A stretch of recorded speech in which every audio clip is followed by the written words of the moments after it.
Hello. Welcome to the Tutors of Life podcast, where we research life so you don't have to. Episode 336. This is your host, Shaun Tutor. And this is Sam. And this is a talk episode where the tutors talk. Drinking some liver cleansing tea. How is it? It's actually kind of good. Is it? That's good. I figured it would be. Yeah, it's pretty good. Why is that good? It's like regular herbs. It's just like a mixture of them. I should have this more often. Yeah. Clean out my liver. Yeah. I'm back on test, as we all know. Mm-hmm. Life's going good. Yeah, real good. Life's going good. We got too much work for the business. Yeah. Which is a good thing. But also means that we're too cheap. Pretty much. Mm-hmm. Yeah. So, pretty much like with our team, I don't want to necessarily grow the team because it's hard, like the size we're at now is manageable to manage and whatnot, but we gotta we're at the point where we gotta increase some wages or something. Yeah, for sure. Because we're getting too many of the jobs, you know. Mm-hmm. So that's a good problem to have, and so we just gotta kind of look at that and adjust that. And the biggest thing we do is we track profit and losses on every project, and I think we talked about that last podcast. Yeah. Tracking of that. And so how do you track stuff? What do you do? How do you track profit and loss? I mean, we just obviously track all of our expenses. Yep. So if it's like for any construction project, any materials we put in, if it's a flip, our holding costs, our insurance costs, the utilities, obviously like even closing costs, we can put a part of it. So both, if you're closing with the realtor both times, you have to do both sets of closing costs. Yeah, but you got to think you're not on the hook for the first set of them. You're on the hook, when you buy something with a realtor. That's all on the seller side. Mm-hmm. We still have to pay quite a bit for the work. Yeah, that's because we had a wholesale fee. We had a wholesale fee on the front end, so that's why it was so expensive. How much was the wholesale fee? It's like 15 or 20 grand. 20 grand, I think. Okay. Yeah. There was just so many other things on the listed breakdown thing. I think it was 20 grand. Oh, okay. Anyways, so you got to consider that. You have to consider hourly. Ooh, sorry guys. And yeah, literally everything we spend on a project, and then we just take what we get paid minus everything we spent. Yeah. Yeah. Yeah. Cool. I'm not an accountant, so I'm sure there's a lot better accounting ways to explain that. Right. And you just do it on Excel? Yeah, I just do it in Excel. About. Excel's the easiest for me to use. I just like Excel. It's can do formulas and stuff really easily in there. And then it's just nice because we just have like a blank template for customer jobs, a blank template for investor jobs. And so I just make a copy of that, put in what job it is, and all the formulas and everything they stay there. Right. So I just have to put in all the numbers of what we spent, and it spits it out at me. Yeah, it's cool. And then it's nice too because we can see like the profit go down as we like spend more. Yeah. Mm-hmm. Yep, for sure. Mm-hmm. Fun. Yeah. The one thing I was like considering, we don't like break down our budgets while we're in the project.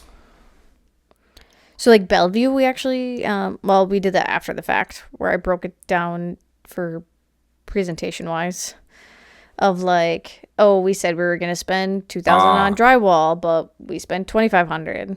Like we don't actually do that on any of our projects. We should do that. And that's something I want to do. It's going to probably be my winter project or my once baby is here project, and I am just going to be sitting on the couch all the time. Yeah, I mean the good thing is we're booked out like 3-4 months right now with customer stuff, and so that gives us a lot of time to really get down our flip process. Yeah. And really hit that hard, which I think we will be really trying to focus on as much flipping as we can. And if we get customer jobs in, we're busy and we can do them, but it's going to be a premium sort of deal. So I think that could pay off pretty well. And, if we got to pivot down the road, we got to pivot. Yeah. But, fuck. Flips are pretty good. And we found out that lipstick flips, and what I mean by lipstick flips is like buying flips that only need quick aesthetics over like actual structure. Yep. Or like full remods. And so those ones are by far the most profitable. If you get them for the right price. If you get them for the right price. Yeah. Like, it's stupid. Because, if you make 10% on something that you're turning in a couple in a month. Yeah. So if you're making 10% on something you're turning in a month compared to 20% that takes 6 months or 25% that takes 6 months. Yeah. Do the math. Yeah. It's way better. So I understand now why, I've talked to a lot of bigger flippers and they say they focus on the lipstick flips and that they try to do, 15, 20 of them a year. And I'm like, well, why would you do that? You get so much more piece of the pie with the big ones.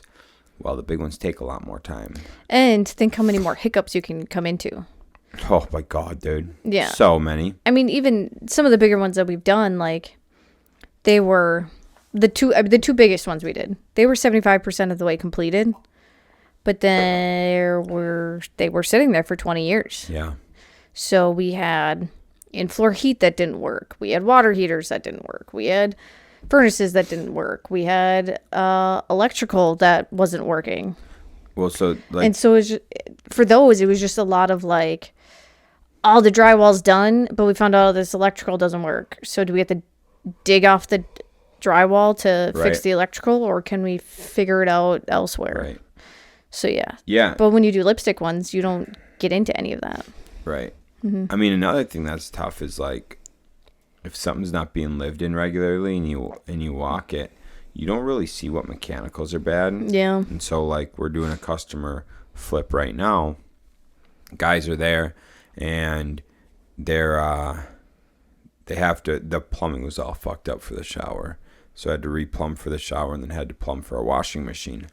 Well, in the process of doing that, they found half the plumbing in the house was bad, holes in the plumbing leaking, and things like that. And so it's like, well, shit. Another thing, there wasn't any outlets in one of the rooms. Oh, dang. And so it's like, well, fuck. How's there not an outlet in here? So then they have to run an outlet, And it's things when you're just cruising through a project, you're not thinking about a lot of that stuff. And especially if it's not being lived in, a lot of the times when I'm walking through flip, I'm not even checking lights. I just have my flashlight on. Yeah. And then another thing is, like, if they're not running the utilities, you don't know if something's leaking or not. Yeah. And so, it's pretty shitty that, like, you get into stuff like that and bam, and also the more stuff you have, the more opportunities there is for like fuck ups. Like, didn't order pickup, right? They didn't have it. Their inventory was wrong at Menards. Didn't order pickup. Guys picked up the materials, not thinking nothing of it. Everything should be there. Menards picked it for us. They get to the job, missing. So then they got to call Menards. What's going on? Oh, yep, nope, that's on you, not us. And they're like, no, that's not possible. Look at the cameras. Look at the cameras. Oh, yep, that's right. That is on us. You have to go to the other store. So, like, granted, the good thing is, we're able to pick that up the next day for the next day at night. Yeah. It just sucks that, like, think of that amount of, like, wasted bullshit because, Menards didn't do their job. There's just so many things like that, right? Yeah. Like, per every project. And so the more things you have to do on the project, the more hiccups and headaches you have like that. Yeah. On the other side is like, if you can go in and you can look at a project and say you're gonna have it for a month, and if you can go in and get an idea of everything and get all your estimates before you close on it and get it like on people's schedule, you get the like Aero building products, Lampert's lumber, whatever, and you get them signed up like in, you can get them to have everything on order ready. So when you close, it's materials getting delivered on site. You're doing everything, and so you don't have to go through that kind of stuff, which can be helpful. Your downside is the material's higher. Yeah. And sometimes the material's got a few week, 1 to 3 week lead time. Yeah. So that also can be a killer. But there's pros to it. It's a lot better material. You have someone else ordering it, so that's not on you. It's on someone else and stuff. And so pros and cons to it all, right? Mm-hmm. Yeah, and there's been quite a few times, too, when we pick up stuff where, like a shelf has a giant gouge out of it. Yeah. So, like, we had to order another one and then go return the one with the gouge in it. It's just so many times, dude. So many times we have to go exchange things. Yeah. Anyways, this isn't going to be talk about flipping. We're just going to talk about other shit because that's all we ever talk about. Yeah. So, I might be getting a truck. And I'm excited. Don't go into any more details. That's it. That's all I'm saying. Good. That's all I'm saying. But anyways, I was talking to my Uncle Mike today, right? So, he said something that really made me think. And I've thought about a lot of stuff, but what he said made me really think. So, the premise was, a guy, a gal, whatever, should be working as much as they can while they're young. So that they're set up so as they age, and their body slows down and wears down, they don't have to keep working as much and as hard. And then they're set up for retirement. Their kids are set up, their grandkids, whatever, right? So when you're young and able, get after it, right? And he was talking about, a healthy guy, working 3,000 hours a year, which we broke it down, 57 hours a week. If you take a couple weeks out of there for vacation, you're looking at 60 hours a week. Yeah. Right? So young guy working 60 hours a week. And, the more I got to thinking about it, I'm like, it's a good amount, but it's not a crazy amount. Yeah. That's not crazy. And what he was saying is like, he was talking about small engine repair. And he's like, a guy can make $100 an hour at small engine repair if he owns his own shop. And so the idea behind it was, boy, if you could, at 20 years old, identify a career that's not going to be too hard on the body. Right. And you can identify a career and you take 10 years and you become a master at it. And then you take in whether you start your own business, move up the ladder, however it happens to increase your pay drastically after the 10 years. Then you just continue on, more mastery, of that career. And so he talked about it with small engines, and I was thinking about it. I was like, damn, that's something where, you didn't get paid a whole lot for. And so, starting 10 years ago was probably only $12 an hour. And now it's probably I do know some people, it's like 24, 25 an hour now for small engine guys. But, so, I mean, think about it. You did that for 10 years. Then you open your own shop and you charge a 90 to 100 an hour. Mm-hmm. Building your name, doing that. Well, small engines, this is something that was very interesting on that career choice, he said. It's not very strenuous on the body. It's not like being a regular mechanic. You're working on a lot smaller, lighter things. You have a single lift that you lift up and you work on right in front of you. Like you're not under a car lift and all that shit, right? Right. So you're not, it's something you can do your whole life. In the case he's talking, you always need it. Mm-hmm. So like lawnmowers always need to be fixed, and shit like that. But on the other side to that is like, think of the whole recreation world.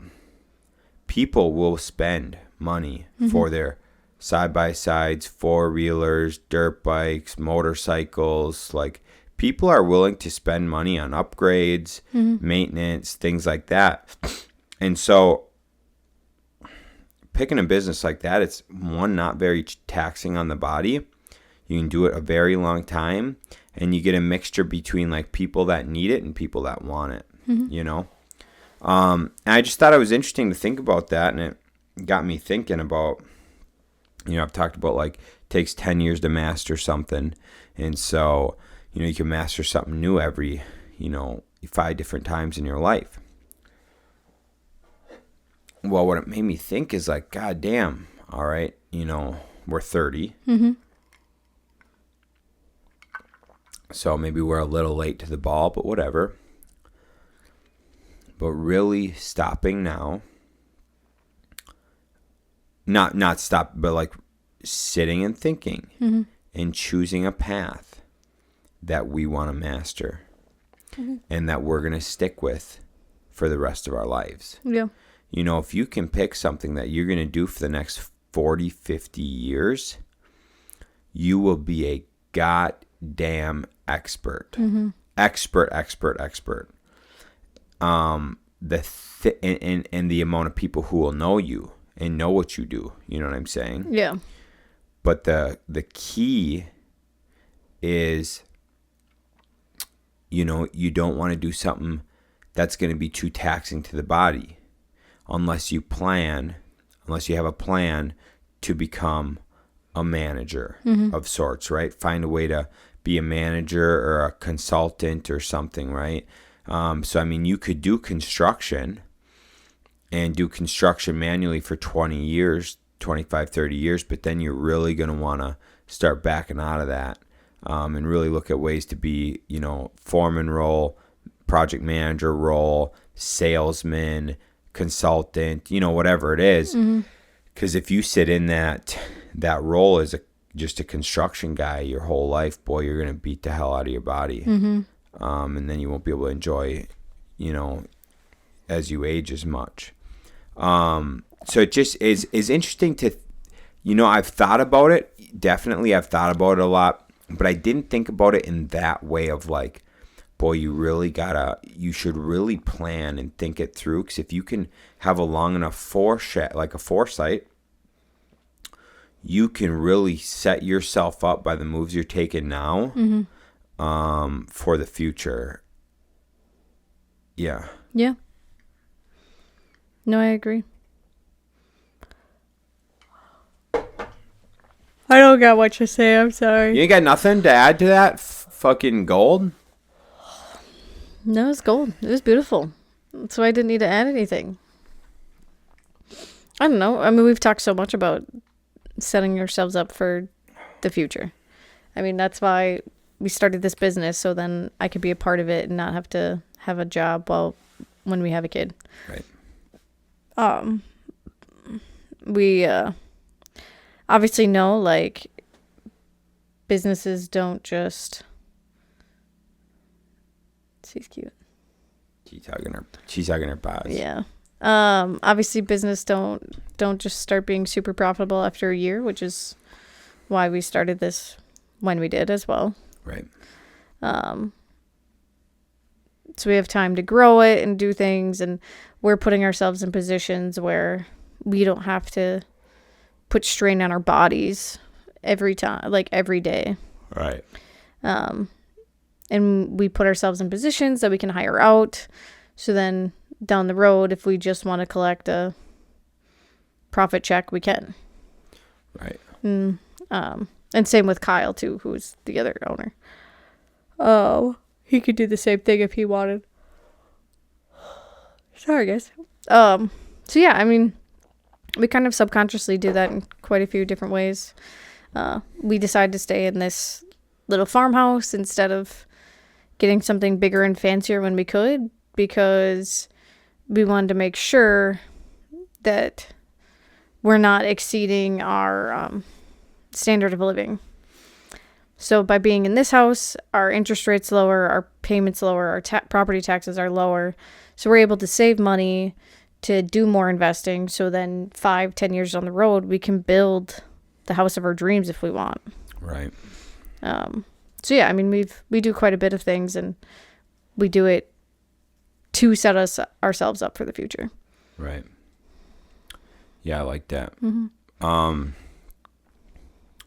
Yeah, I mean, we definitely have been thinking about that, but, you know, the more you think about it and stuff, it makes a lot of sense. AJ, and what I mean by that is, like, if you can just decide now that you're just going to be on this track forever, then you're just on the fucking track. Yeah. You know what I'm saying? Like, you're just doing it forever. Mm-hmm. And so you don't got to worry about other shiny objects. You don't got to worry about other shit. You're just doing this forever. Mm-hmm. And, you know, it might kind of be boring at times or whatever, but long term, if you think about it, you know what? You'll be so good at it that you will have to put in minimal time. Mm-hmm. Like we know, and we've chatted to some realtors Mm-hmm. that have been realtors for 30 years. Yeah. That have had their business and have had their brokerage and their name and everything for 20, 30 years. They don't have to do the type of marketing. Mm-mm. Like, people just get referrals because they get referrals. Because they've been around so damn long. Yeah. And so many people have bought with them over the last 30 years that they... When they hear someone talking about something, oh my God, use the person I used. They were great. Yep. Here's who it was, you know. And, I mean, dude, you take and think that with anything, right? The more you do it, the better the better off you'll be. Yeah. So, you know, if we are around and we're flipping and whatnot for 30 years, people will know. And that we are the main flippers. We've been doing, you know, forever. And then, you know, if you associate a good name with that, maybe you also do some like custom remodels or whatever, or home building. Like, people will know who you are, brand recognition, whatever, word of mouth, if you're just around long enough. Yeah. I mean, it based on you doing good. The thing is too, if you're not doing good work and you're not doing all that stuff, you won't get the type of brand recognition, and you'll be around, but you won't be getting the referrals and shit. Yeah, not at all. And that's like, I think we discussed this the other day about like, I don't remember what it was, but I thought of it a couple weeks ago. Like setting ourselves up for the future, like. That's part of the reason, like, why I like buying so many books right now, like, especially because most of the books that we buy are from Savers, Goodwill, thrift books. So I get them at such a cheap price compared to if I bought all of them brand new.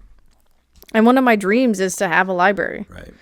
So by starting now, getting the books that I want and that I can for a fraction of the cost, instead of 10 years from now when I actually get my library and I have to try and fill my shelves with books, and who knows what kind of books I put in then. Right. But like all the books that I have now are ones that I actually want to have. Right. Mm-hmm. Yeah, for sure. Yeah, I don't know. It's just, how far of a time horizon can you look out and then break it down so you're living in the present? Mm-hmm. Always knowing where you're going, but being able to break it down and live in the present is the biggest thing. Yeah. And it's just cool chatting with someone, older who's retired that's been through it, and hearing them talk about that. It makes you put it in perspective that, one, yes, enjoy the little things, but be very conscious of what you're doing so that you don't get to 50 years old, you don't get to 60 years old and go, what the fuck do I have to show? What have I done? Yeah, because time goes by fast. God damn. Today while we're recording this is my second oldest niece's, no, well, Harley's in there too. Anyways, one of my niece's 21st birthdays, which is crazy because when Shaun and I started dating, she would have been 14. Yep. So it's like weird to think now that she can like legally drink. Yeah. Wild. Yep. And so it just goes to show how fast time goes, and we already know, like, especially once this baby comes, like, time's gonna go even faster for us. Yeah. Maybe not the first month. No. That'd be miserable. That one's probably gonna take a while. Yep. But in general, though, time will go fast. Right. It goes fast now. It's gonna go even faster for us. Right. So when you're thinking about changing anything or career path or whatever, make sure to actively do it now, because in a blink of an eye 5, 10, 15, 20 years can go by and you're like, shit, I wanted to try that thing out 20 years ago and I still haven't done it. Right. Yeah. That's so true. I wanted 6-pack abs 10 years ago. Still didn't get them. Why is that? Because I just never did anything to actually do it, to get them. Never prioritized it. No. Right. Yeah, no, dude, it's definitely true but the hardest thing is this. The hardest thing is not looking out and seeing what you want. That is not the hardest part. It is not the hardest part to think of a career or something that you could do for 40 years. That is not the hardest part. The hardest part is not even looking out, seeing where you want to be, breaking it down into bite-sized chunks of what it will take to get there. That's not even the hard part. Huh? The hard part is getting up every day and executing, even though you're seeing minimal progress. Yeah. Even though sometimes you regress, even though your friends are going out and having some drinks or whatever, right? Like you got a friend who's, buying a new house or getting a new car, or whatever, going on nice vacations, and you're working through the plan and shit. That's what's hard.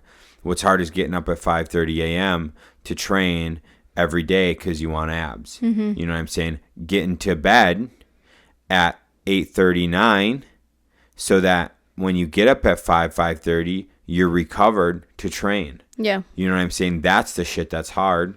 The day-to-day is hard. It's hard to fucking be present with your family or your friends in the moment and not be on your phone, or not worrying about the next day, not worrying about what's going to happen in a year or where you're going to be.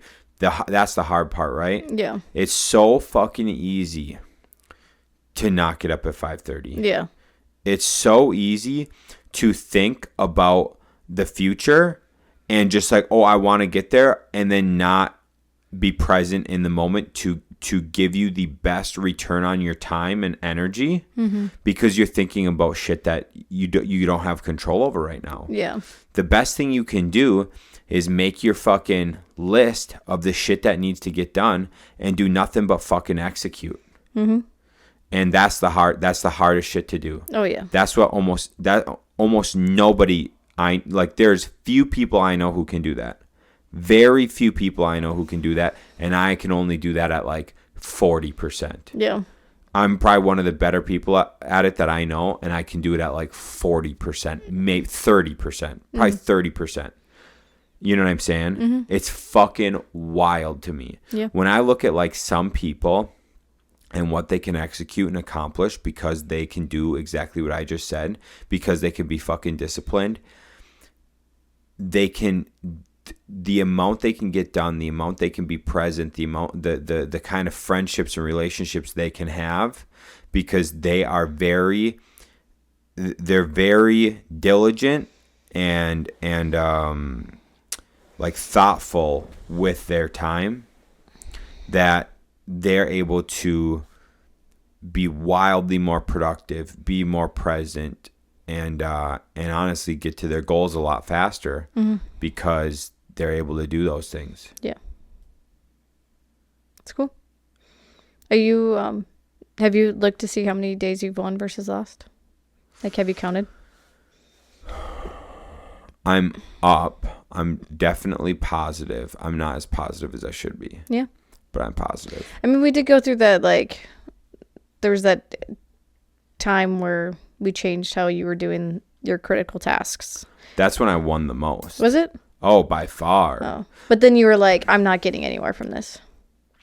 Yeah, what's tough is this, and I love the critical task thing, but what it comes down to is like, today, this is honestly what I run into most of the time, is I will schedule things and I'll put on my critical tasks, like I need to get this done today, right?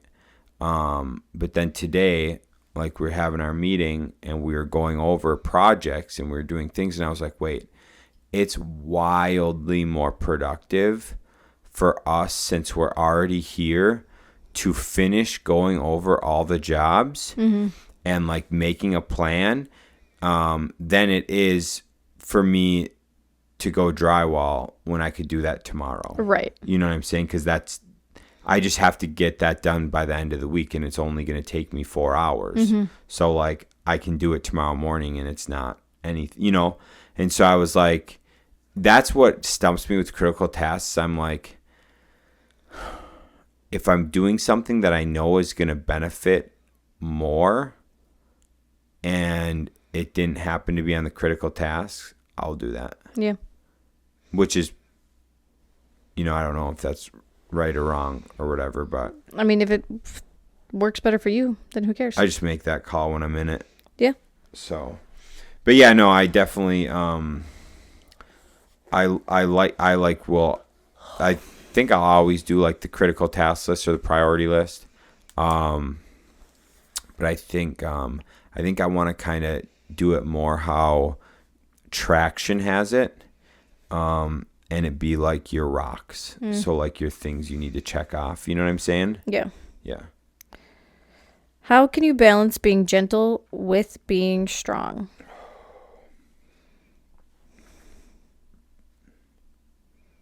How can you balance being gentle with being strong?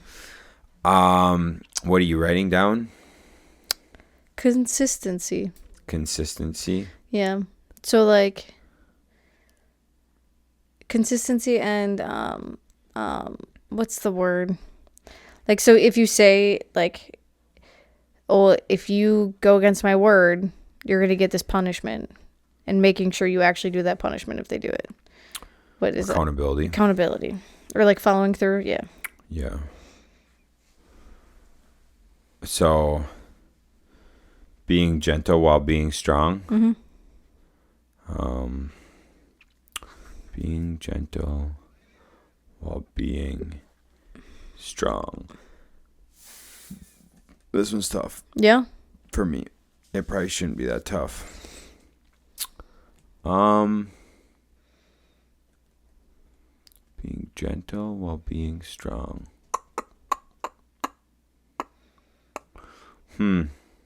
I would just say leading by example could possibly be it. You got a good one. No, why was that like Literally, in my head, I was about to say just leading by example. Yeah. And then you said it. Okay. I think that's a good one. It could be. Yeah, that could be all right. Could be all right. I was trying. Yeah, you can write that one down. I was thinking of something, being gentle while being strong. It could be something like warrior in the garden, not a gardener in the war. In the realm of like,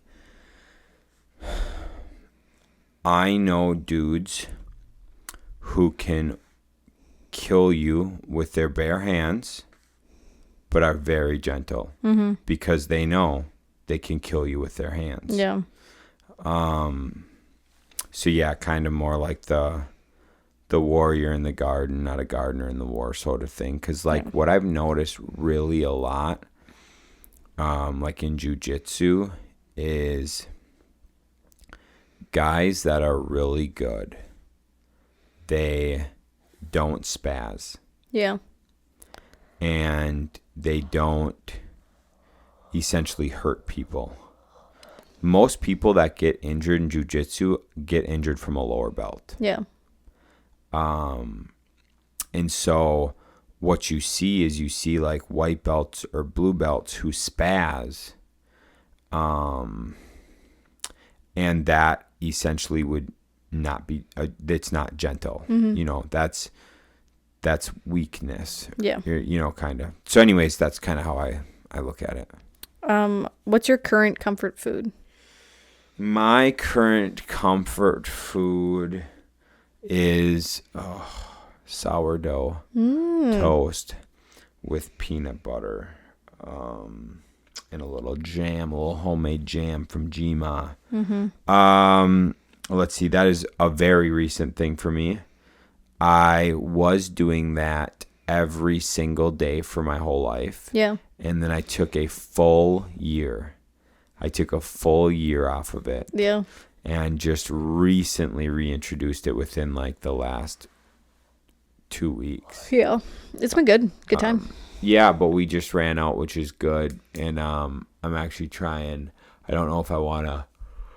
What do you want to try? Baking a loaf this weekend? I'm gonna bake a loaf this weekend. Ooh. But well, you probably should you got to feed your starter.